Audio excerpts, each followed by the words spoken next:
Hello, मेरा नाम है चंद्रहास। स्टडी स्मार्ट में आपका स्वागत है। आज एलआईसी का एग्ज़ाम था। हम शुरुआत के जो 3 शिफ्ट हैं उसके रिव्यू देखने वाले हैं। एग्ज़ाम में क्या क्या पूछा गया और क्या लेवल रहा एग्ज़ाम का।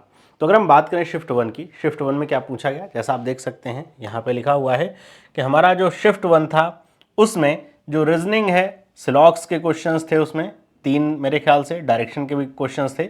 बाकी आपका मिसलेनियस का ही सवाल था। मिसलेनियस में आपके वही मीनिंगफुल वर्ड वाले, कुछ वर्ड के सिलेक्शन करके मीनिंगफुल वर्ड वाले, और जैसा आप देख सकते हैं ऑड वन आउट के क्वेश्चन, ये सब जो रहते हैं आपके एक एक नंबर के ऑर्डर के एक आध सवाल, ये मिलाकर के मिसलेनियस के आपके सवाल थे 3-4।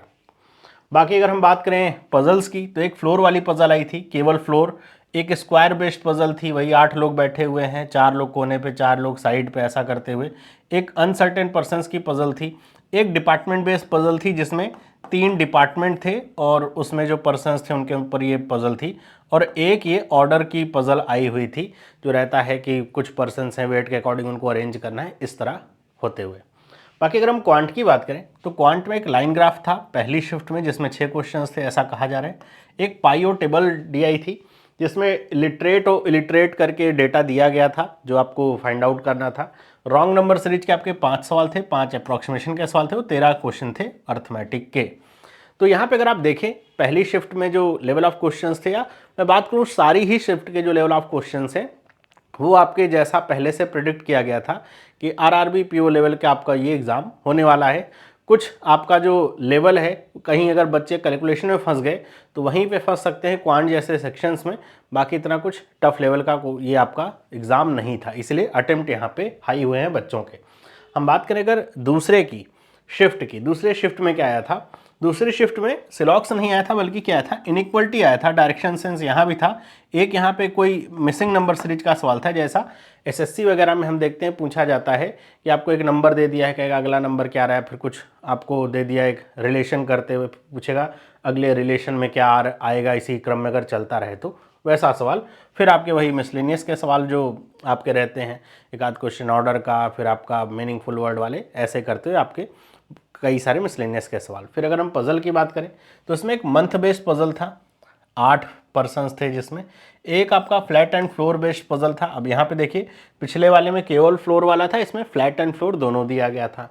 एक आपका बॉक्स्ड बेस्ड पजल था और अनसर्टेन का पजल इसमें भी आपका पूछा गया था। ये आपका शायद लीनियर था, जिसमें सारे लोग नॉर्थ फेस कर रहे थे, वैसा एक अनसर्टेन का सवाल था।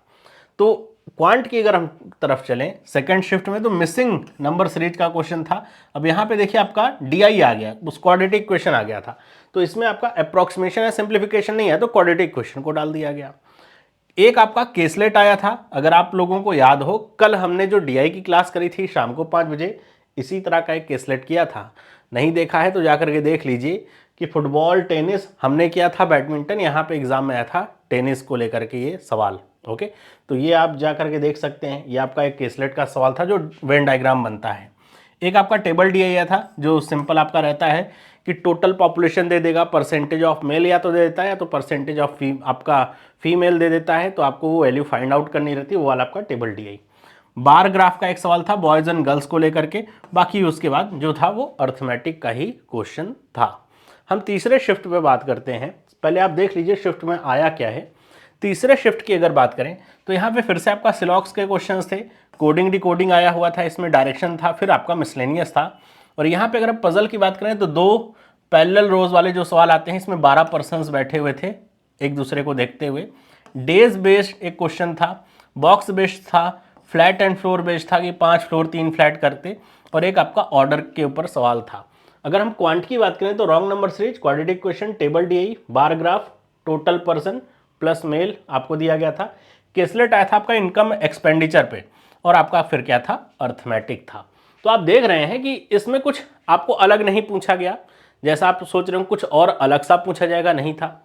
जो क्वेश्चंस थे वो बहुत ज़्यादा कैलकुलेटिव ही नहीं थे। अगर क्वांट की बात करी जाए कि लंबे कैलकुलेशंस थे डीआई में, जो कि करना कठिन हो सकता था, लंबे यहाँ पे कैलकुलेशंस भी नहीं थे, जहाँ तक फीडबैक प्राप्त हुआ है। तो आप क्या देख रहे हैं कि जो एग्ज़ाम का लेवल था, आरआरबी पीओ लेवल का ही एग्ज़ाम था आपका। बाकी इसमें वो बच्चे परेशान होंगे जो बच्चे सिलॉक्स पढ़ के नहीं गए, इनइक्वलिटी पढ़ के नहीं गए। कुछ बच्चे होंगे जो डायरेक्शन सेंस पढ़ के नहीं गए होंगे। मतलब ऐसे ही क्वांट में अगर आपने सिलेबस छोड़ रखा है पहले से, तो ये आप अपनी किस्मत पे रोएंगे, क्योंकि हो सकता है कि आपने सिलॉक्स ना पढ़ा और आपका तीसरी शिफ्ट या पहली शिफ्ट में एग्जाम रहा हो तो 3 क्वेश्चन आपके खराब हो गए, नहीं मिल सकते। इनइक्वलिटी ना पढ़ा रहा हो तो दूसरी शिफ्ट में क्वेश्चन आए थे जो 3 से 4, वो आप नहीं कर पाएंगे। इसलिए कहा जाता है सिलेबस को कंप्लीट करिए पूरा। ये डिपेंड आप कैसे कर पाओगे कि आपका कौन सी शिफ्ट में एग्जाम पड़ा है, जिस शिफ्ट में पढ़े उसी में आपने जो नहीं पढ़ा है वही आ जाए। तो सिलेबस इसीलिए कहा जाता है कंप्लीट करिए। आपने देखा होगा कि एलआईसी की जो हमारी क्लासेज हुई हैं इतनी सारी, उसमें मैंने आपको हर एक सेक्शन में सिलॉजिज्म और इनइक्वलिटी के 3-3 या 4-3 ही क्वेश्चंस करा रहा था, क्योंकि मुझे पूरी उम्मीद थी कि इतने ही क्वेश्चंस आने वाले हैं। तो ये जो हमने प्रैक्टिस करी थी एकदम एज इट इज़ आप देखेंगे वैसे ही आपको एग्जाम में भी पेपर देखने को मिला, बल्कि प्रैक्टिस के क्वेश्चंस ज़्यादा टफ थे अगर एग्जाम की तुलना में बात करी जाए तो। लेकिन क्योंकि एग्जाम का अपना प्रेशर होता है। वहीं पे अगर आप देखेंगे टेबल डीआई कल हमने एक क्वेश्चन आपका किया था, बार ग्राफ का क्वेश्चन किया था, केसलेट एक यहाँ पे जो इनकम एक्सपेंडिचर का आया था, हमने कल एक डीआई करा था शाम वाली क्लास में जो इनकम एक्सपेंडिचर पे ही था, क्योंकि ये उम्मीद रहती है कि इस तरह का डीआई एग्जाम में पूछा जाए। तो ओवरऑल अगर हम बात करें तो अभी मैंने पोल कराया हुआ था यूट्यूब पे ही, अगर आपने नहीं उसमें वोट किया जाकर के वोट कर दीजिए सही सही। तो जहाँ तक देखने को मिल रहा है कि अगर आपने ठीक ठाक किया है, आउट ऑफ 70 की अगर बात करी जाए तो 55 के आसपास ही ज़्यादातर बच्चे अभी तक मार्क कर रहे हैं कि उनके अटेम्प्ट्स आ रहे हैं 55 के आसपास। लेकिन सिलेक्शन चूँकि बहुत यहाँ पे सीटें कम रहती हैं, सिलेक्शन तो उसके ऊपर ही होगा, क्योंकि एग्ज़ाम का लेवल आपका क्या था, आसान था अगर देखा जाए तो। इंग्लिश का कोई नंबर आपका जोड़ना नहीं है कि आप कितना भी नंबर पा लीजिए, वो केवल एक क्वालिफाइंग नेचर का ही बात है। तो उम्मीद करता हूं मैं कि जो अगला एग्ज़ाम होगा वो भी इसी तरह का होगा 20 तारीख को। लेकिन इस बात को ध्यान रखिएगा कि जो 20 तारीख वाला एग्ज़ाम होगा इससे तो थोड़ा सा ऊपर होगा ही लेवल उसका। लेवल ऊपर होने का मतलब क्वेश्चन नहीं कठिन होंगे, बल्कि कैलकुलेशन वाइज थोड़ा सा लेंदी हो सकता है 20 तारीख का पेपर। मेरी बात को याद रखिएगा, पहली शिफ्ट को छोड़ करके तो बिल्कुल ही ये बात सही होगी। बाकी कल मैं आपके लिए LIC AO का जो मेमोरी बेस्ड पेपर रहा है वो मैं लेकर के आ रहा हूँ, तो आप उसे दे सकते हैं, जान सकते हैं कि एग्ज़ाम में जो क्वेश्चन पूछे गए थे वो क्या थे, कैसे अप्रोच करना था। या फिर अगर आपका 20 तारीख को एग्ज़ाम है तो भी आपके लिए हेल्पफुल रहेगा। तो कल का सेशन ज्वाइन करना बिल्कुल भी ना भूलें। कल शाम को 7 बजे हम इस मेमोरी बेस्ड पेपर के साथ मिलेंगे। सभी लोगों को बाय। आपके अटेम्प्ट कैसे रहे आप वोट करके ज़रूर बताइए कि आपके अटेम्प्ट कैसे रहे।